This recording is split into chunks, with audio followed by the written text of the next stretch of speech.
आपण बघत आहात एकेपी न्यूज मराठी. आपला आवाज आपली ताकद. सबस्क्राइब करा, शेअर करा, लाईक करा. AKP news Marathi.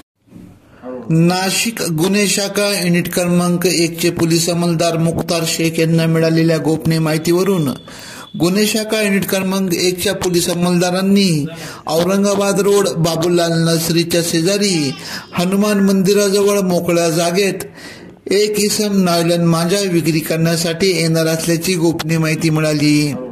त्या अनुषंगाने गुन्हे शाखा युनिट क्रमांक 1 च्या पोलीस अंमलदारांनी सापळा रचत सागर दीपक गुरव राहणार पंचवटी नाशिक यास ताब्यात घेत त्याच्याकडून 1,32,000 रुपये किमतीचे 132 नायलॉन मांजा गट्टू हस्तगत केले.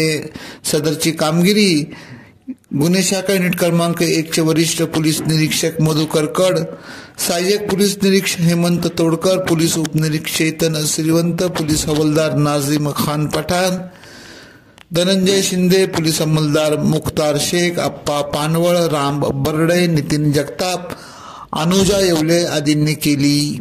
एकेपी न्यूज साठी ब्युरो चीफ अनवर खान पठाण, नाशिक.